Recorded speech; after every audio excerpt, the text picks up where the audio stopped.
was thinking about it today. It was so steamy out there, feeling like the low to mid 90s out there. Lots of showers and thunderstorms forming in the heat of the day, so it's a summer-like pattern. We do have a front that is sitting way back to the west, and really another one trying to develop now that will bring us some drier air eventually, but it's just going to sit here and be this soupy summer pattern for us. It means we have some ponding on roadways too in eastern Greensboro and Guilford County. These are slow-moving storms, so they're putting down a lot of rain where they are forming, and right now it's near 29 and on Interstate 85 and Interstate 40 as you're traveling tonight. Those are the spots. Also north of 421 and really near North Wilkesboro, we've got some heavy rain there. And then for spots up in Patrick County heading up toward Martinsville, you've got wet roads, if I can say that. Showers and thunderstorms along Interstate 40 right now continue to lift north and east, so we're really seeing that flow from the southwest. That is a warmer flow for us typically. Something else we're noticing in that low-level jet stream wind speed, we are forecasting to see a little bit of an uptick in those winds here just aloft and a few thousand feet up, and that's what's going to bring in some showers for us early morning, and then another round it looks like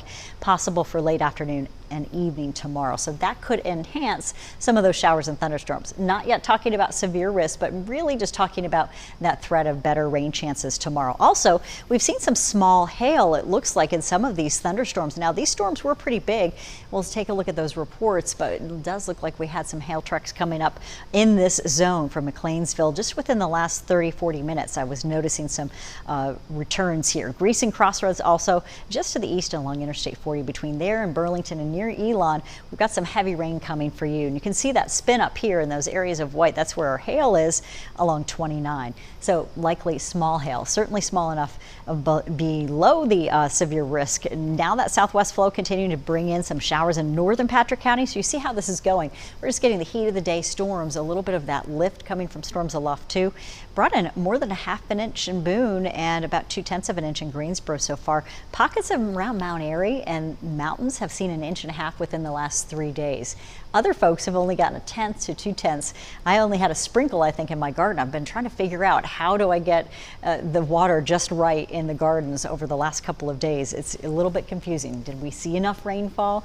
Yeah, tomorrow we're going to get those occasional showers and storms, and it's going to be a better coverage day. So I do think you're going to have a better chance to see more widespread rain. Warm and dry and less humid air finally on Friday. So back to watering for the weekend as we do talk about the pattern changing back to a more spring-like pattern. Showers and thunderstorms are possible this evening. Then overnight, some showers, maybe an isolated storm. I think most of this is just rain, and they may be heavy again because they're slow-moving showers.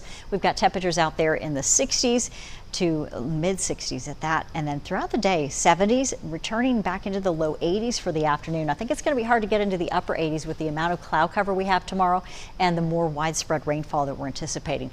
After lunchtime, the mountains get better rain chances going, thunderstorms there. Temperatures hang out in the mid 70s. We see shower and thunderstorms moving east as we go from 3 to 4 o'clock, but again widely scattered, so it's not moving in this organized line. Instead, it's just blowing up here and there, and we'll be watching those storms produce the heavy rain with a lot of lightning too. So it might take a lot of folks out of the pool tomorrow compared to today. Most of the action has been in the eastern areas of the viewing zone. So showers and thunderstorms are going to continue again into early Thursday morning right ahead of the front. There's a line that may also form for the afternoon, and we'll watch that, but it still looks a lot less limited, or more limited, I should say, on Thursday compared to what we have tomorrow. So tomorrow's the rain day. Shower chances starting in the morning hours, and then humid conditions. We'll get a little break from the rain, then scattered storms developing again in the afternoon, lingering through late evening. Foothill temperatures too warming into those low 80s from about 83 in the Tri to 80 in the foothills, and 62 in the mountains with a little morning fog possible, and those passing showers and scattered storms with winds out of the south-southwest to 8 to 15. Might get a little gust going, as we talked about, for the afternoon area-wide as that little low-level jet starts to pump in, and that's when we could see more rain and thunderstorms, and you could see some heavy rain there too in the mountains. Rainfall forecast totals for you anywhere from 1 inch to 1.5 inches out there over the next 48 hours. So eventually we do dry out, and it's going to feel so much better as we get you into your Friday and Saturday. So looking forward to a little break from this hot and hazy forecast. Take a look at the 7-day as we see less humid air on Friday. We stretch out with low 80s near normal for the weekend and bring back the humidity by Monday.